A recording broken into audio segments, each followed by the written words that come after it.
the last flyer from Dr. Kidd's mailbox.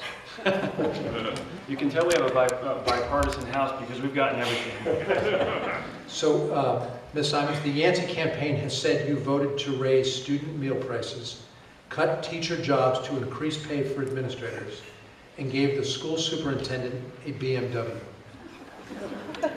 Are these charges true? No. The teachers, the superintendent does have a car allowance, and the previous superintendent had the BMW. The current superintendent does also have a fancy car, which for some reason is not a problem, maybe because he's a man. But we were forced to raise meal prices by the federal government, and it was only by about 10 cents. And in Newport News Public Schools, we've been very concerned about making sure all of our children have access to healthy meals, breakfast, lunch, and dinner. And I'm very proud to say this year we are the biggest school division in the state to offer meals at no cost to all of our students. So we're very excited about that. Thank you, Mr. Yancey. The issue of the BMW isn't about the current school administrator, it's about the previous school administrator. And the issue here is every person in this room who pays real estate taxes, you had an increase in your real estate taxes to help pay for schools. It was supposed to go into the school, into the classroom, and for teachers. It didn't make it there. It went for administrators. It went for increases in salaries to everybody and everything but. So this year, when we had the 5% teacher pay raise, 3% of that should never have been in question because it was money coming from the state for the teachers.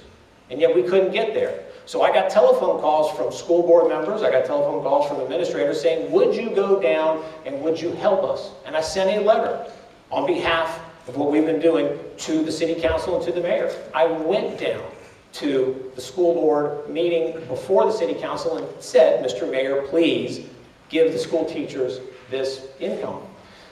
The thing is, we could look at it a multitude of ways, but it really goes down to this. You could or you couldn't. And if we examine the things that could have been done, you could have come to Richmond, of course, and say, when the teachers were there and say, I'm advocating for a teacher pay raise. You could have built a consensus. You say you're going to build a consensus in Richmond, but you couldn't build a consensus amongst like-minded people here in Newport News. So you could or you couldn't, but you didn't. And that's the thing. When the moment presented itself to stand up for teachers, of which you say you were one, you did nothing. Okay, thank you, Mr. Yancey. Ms. Simons, you have 30 seconds. We are a very solid school board, and we have unanimously voted for teacher pay raises for 7 years in a row. We are united on the need to pay our teachers more. I really don't know what you're referring to. And by the way, I have gone up to Richmond numerous times to advocate with you for our schools. So I don't know where this attack is coming from. Over to you for 30. Well, I know because on those times you did come, you sent me a thank you card for the great work that I'm doing for schools. But this year, you didn't come to advocate for schools. This year, you didn't come to advocate for ERA. The only thing you advocated for in my office was on green energy, and you let somebody else do all the talking.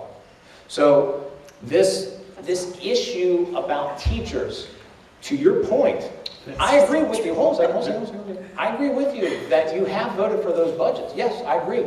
But the teachers that I'm hearing from say you didn't fight for them. We have to call time on the 30 seconds.